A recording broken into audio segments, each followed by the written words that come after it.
Welcome again, Rudy Landers. Again, we're mired in the horror that is network television. Today, Fargo, Episode 2, The Land of Taking and Killing.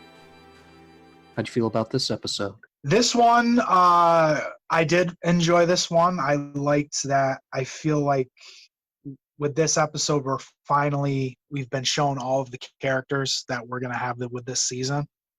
I think even some, we get to see Timothy Oliphant at the very end. Who was he? He was the guy who kicked open the mortuary doors at the end. What? The very end of the second episode. Oh, yeah, he was like a marshal or something. Yeah, he's hunting down her sister, and I believe the other woman who's her accomplice from the bank robbery. Yeah. I said as soon as I saw them breaking out of the prison, I'm like, all right, the first episode's all about race. Of course there's going to be a lesbian duo of bank robbers. Oh, you should love that, though. You love lesbians. They're not that attractive. No, they are. They're very butch. But I will say I do like the sister. I like the sister, and I think there's going to be some real fun stuff with her because I think she's gonna. And there's going to be some wild shit with because she does bring up in the episode, what's your plan? Well, bank robberies. I think there's definitely going to be a lot of fun violence with her character, and she 100% is going to fucking die in this show. You know, there's just certain characters where like, oh man, you are going to die spectacularly on this show. Convict on the run. I have a strong suspicion that she's going to, if not rip off, try and diminish Chris Rock's gang's power. Oh yeah, absolutely. Because in this episode, her sister brings up to her that they're in debt. Because in the first episode, Chris Rock, he's doing the whole credit card thing for his community because he owns banks. And obviously the mortuary took out a loan, and he talks about how people want to live above their means, and this is how they'll be able to do it. But we get them with the interest. And the father brings up, should have never really done that deal, and that they have a lot of interest mounting up. I think he says 10% the first month, and then it just keeps getting higher. So I definitely think her character and the Native American sidekick, they're going to rob banks for them to basically get money to probably pay off the loan, or just, like you say, kind of like fuck with Chris Rock and stir shit up. Maybe they're going to rob his banks. Yeah. Who's the guy from The Wire? What the fuck was his name? Idris Elba? Omar. Oh, the guy with the big scar on his face. Yeah. That's what he did. He would rip off drug dealers. Yeah, he the one who was gay, right? Yeah. Yeah, oh God, what is his name? He's been in a million things. Is it Michael Williams? Something like that? Michael K. Williams, I think it is. Okay. Something like that. But yeah, they're going to basically be that, and they're going to go down in a blaze of fiery glory at some point. Right. Yeah, and I just thought of that. Yeah, I think they're going to specifically rob probably Chris Rock's banks. I think that's maybe the kind of key to it that kind of spurs everything up, that starts kind of the shitstorm. How did you feel about those two actors and their introduction at the beginning? Kind of lame. You didn't like them? I mean, they're characters that we've seen before. You know what I'm saying? Yeah, for sure. Yeah, no, absolutely. They're definitely, and even from previous season, you kind of, I think of like season 2 where you have a Native American guy, but he was obviously a much better actor. Yeah, it's a completely different arc. His is, he's trying to help the family that helped him. Theirs is, they're trying to help the family that helped them, but they're cowgirl bank robbers in the 1950s, essentially. Right, yeah, it's kind of got that Bonnie and Clyde kind of vibe to them. We've seen that a bunch of times before, but I'm a sucker for bank robbery shit, and I just know where we're headed with these characters, and so I think that they're a lot of fun. Well, it's mostly the sister. I think just the way she inflects dialogue when they're in the bathroom and she asks the woman to borrow her lipstick, and then she touches her mink coat. You know where it's gonna go, where she's just gonna rob this bitch. I was a little confused. I thought they were gonna try and like molest her or something. Oh, really? but I had, let's You just say okay? I had hopes of it. Also introduced in this episode, two more characters. We have OCD Detective, who could turn out to be one of the worst characters ever, or okay, and Italian Brother. Oh man, I'm all in on the brother. I'm the younger Yeah, Italian I like him brother. too. He's got a, it's the way he talks. He's got real dark eyes. He's very intimidating. He reminds me of a very specific actor that I believe was in Miller's Crossing. I can't. That's funny you say that because I couldn't think of the name of that actor, but I knew. I'm like, I swear to God, he looks just like a younger version of him. Yeah, and he's bald. Yeah, He's just got hair on the sides, but the way he uses his eyes, yeah. I'm like, oh, you're really channeling that character actor. It's gonna piss me off. But he's the character actor we're talking about he's been in a million things. Oh well, I can't remember his Was he name, in but Barton Fink? Okay. probably. I think he's been in a few Coen films. I really like the brother. I like, once again, we're talking about like the right hand man who speaks Italian. I love the way this guy speaks Italian. He really has. It feels very genuine, like he really does understand the language when he speaks Yes. it.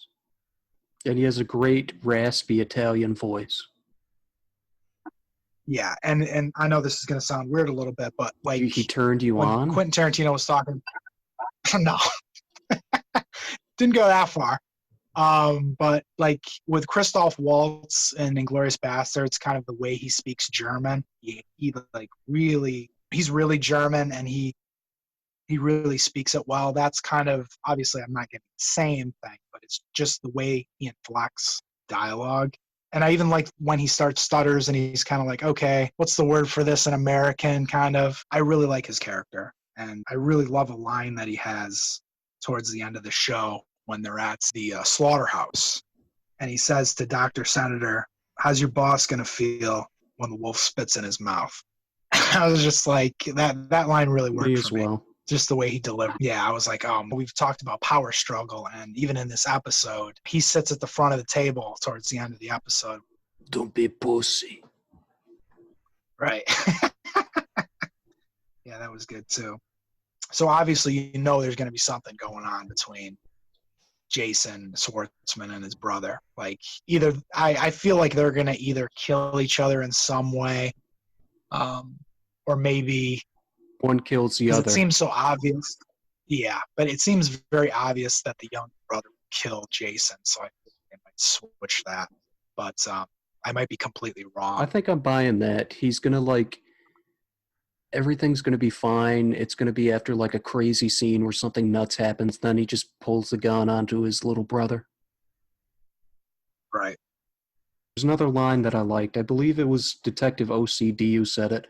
We live with the choices we make, the consequences. Yeah. I'm sure there was more to that, but I forgot it. Right. I like that actor. I can't remember his name, but he was in Boardwalk Empire.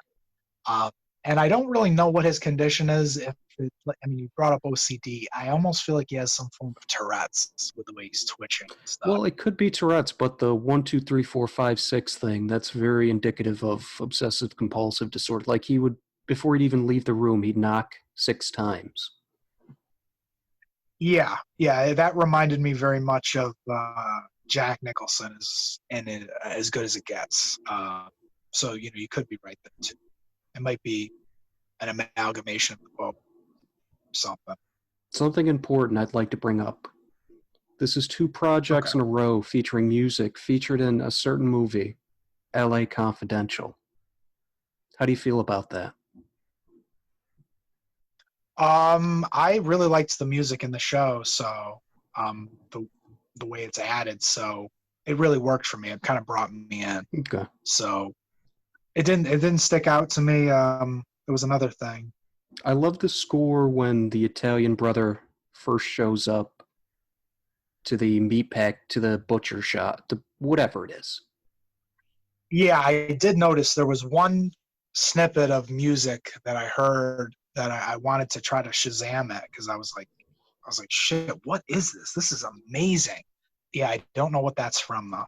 I would imagine it's an original score to this, maybe. That or It might be, but it's from a movie in like the 60s or 70s or something. You know what I mean? yeah, it might. You might be right. It might be original score. It stuck out so much because it was just it was beautiful. It was really good. Really set the tone. There were a few other lines that I did uh, really like. Doctor Senator brings up because he's talking to Chris Rock, and Chris Rock is bringing up lions in the jungle versus like lions in the plains, and Yeah, it's a nice little subversion. right. And he tells him tigers are in the jungle, and then before he leaves the room, he talks about lions in the plains are different than a lion head on the wall. I'm butchering the line. Lionhead just sits there and smiles, a forced smile, something like that. Yeah, that was that. That's what I really like about the show. I just think there's some really good, dialogue stings. Even there's another great line to me when the black girl is at the funeral. She doesn't listen to the guy, and she doesn't stay in the back room, and she's looking in on the funeral, and the nurse comes in, and she brings up, she goes, "Oh, it's my lucky penny," and they talk about, "Oh no, it's actually bad penny," and she starts kind of talking in French. And, Lucky pennies you don't find lucky pennies all over the place. You find bad ones, right, essentially. and that does further your theory of that she's going to kill her. Right. She says, "Oh, my lucky penny. Oh no, bad penny." Also, at the end of the episode, the nurse makes a pie with what I thought was cough syrup and delivers it to their house. Yeah, it says cough on it, but there's also another word on it. I think it's called like a Brixia or something. And I was speaking to my dad, and I think he said that would be something like it would like basically give you like horrific like diarrhea or something. But I think what they're trying to say is that it would be a poison pie.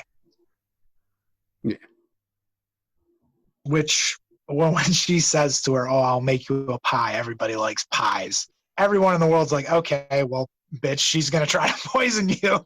Why would you trust this person?" There's just she's so Well, it's the sketchy. 1950s. There's no, Yeah, it's true. like, she just drops off the pie in the front porch. Dad takes it and eats it without, a second thought. Right, but she does have the nurse does say, I guess you would say, passive aggressive, racist things to the girl, even when she first meets her. I wanted to bring that up in the last episode, but I forgot. Yeah, She mentions at the funeral home that because the daughter is so dark, the mother must be, like midnight dark. The mother is lighter than the daughter, and the husband is obviously white. yeah, I did notice that as well. The mother is more light skinned. Yeah, so but I mean I do like the mother. I think she's a good actor. She does the role well. So that's just kind of Yeah, she did a good job. She did fine. yeah. She plays she's a controlling mother, but she's a good mom. She's trying to Oh yeah, how many good moms get indebted to the mob? yeah. I don't know. Jason Schwartzman does put out a hit on the guy who works at the hospital, and that goes horribly wrong, and they don't kill the guy. Doctor what? What's his name? Doctor I can't. Harvard. Dr. Harvard, right? He had some good lines too, but they were just funny. Like lethal Lotharios, I think he says something like that. It's Yeah, out of my head right now. yeah. I can't. It's just funny seeing a well-to-do WASP doctor type describing Italian people in the 50s. Right. It's just nice the way there's a lot of character in these actors' faces and just how they speak and just they look. I think this was a really good setting for Fargo to go to the 50s. I think just it's an interesting time period for the show. Yeah. Yeah. First season was basically modern now. Yeah. Second season was 70s. what was it, 70s? Yeah, I'm pretty sure. What about the third season? Third season was now as well because they had like hacking and stuff. I thought this third season was the 90s. Was I wrong? I thought it was 90s. You might be right. I've watched the other ones maybe 2 or 3 times. I've watched the third one once. Yeah, I'm pretty sure. I could be off, but I feel like season 3 was the 90s because I think they had cell phones in the first season. like Yeah. modern Yeah. cell phones. So I'm pretty sure the first season was kind of present day. I did like when Jason Schwartzman is at the wake and we meet his fiance, and it's basically Yeah, that was pretty good. just a marriage of convenience. And as soon as his wife walks away, the fucking lawyer guy is, you fucking dirty wop motherfucker. It's like, I'm going to go pump some babies into your wife or something like that. yeah, that's what Jason Schwartzman says after the after they talk, because they're gonna. Do you remember what exactly the business that they're gonna get into? Something like politics, right? The lawyer guy wants votes, Right. and Jason Schwartzman wants to sort of legitimize himself, I would assume. Yeah. Or at least give the veneer of legitimate business. Yeah. Yeah. So that's this episode, just like the first episode. It's a lot of setup. We're introducing all these little characters, and you're getting those little pieces of what they want out of life and how it's all going to go horribly wrong. We learn the nurse is one of those serial killer nurses who based on the documentaries I've seen, there's two types. Either one, they make the person sick or something so that they can heal them, or two, just straight up serial killer and they kill their patients. Right. Yeah. I'm definitely leaning towards the serial killer and not the Dr. Kevorkian vibe. I don't really think she's trying to help these people. I think she does get off on killing people. But Standard serial killer stuff. You get joy from, the control of other people's lives. yeah, and she's the only character that we have that ties into Minnesota. I don't know if it's her or I'm just tired of the Minnesota accent. I got a little annoyed with her speaking. Yeah, I'm glad that there's only one character, because it definitely can be overbearing. But I do think the actress is good. I think she's talented. I like her mannerisms, even like when she's walking across the street with the pie, and when she's walking away, there's a certain unhinged quality. She's kind of hunched over like Mr. Burns. Yeah, and even when she's making the pie, and there's a record playing, and the needle goes off. You got to accentuate the positive. And the record goes off, and yet she doesn't put the needle back on the record, because the song's just playing in her head, because she's just, there's something clearly wrong with her. I'd like to know one thing. Is the actress a redhead? In real life, I'm going to bet. Yes. I'm going to bet no. I'm going to bet that that's either a dyed or a wig. But I'm betting it's a wig. It didn't move at all. It didn't have the moves. Her hair, that is. It didn't have the moves. I got the moves. Got the moves like Jagger. So, how would you rate this episode? I thought it was good, but once again, it's a setup episode. It's kind of set the stage. The second episode, there is some action, but it's about getting to know all these characters, getting a little piece, and now for the rest of the show, we're gonna get to the shit. It's half the sandwich, so to speak. Yeah, these two episodes are the setup, but now we're gonna really get into all the crazy shit. I sure hope so, gang. All right, that was episode 2, The Land of Taking and Killing. See you next time, gang.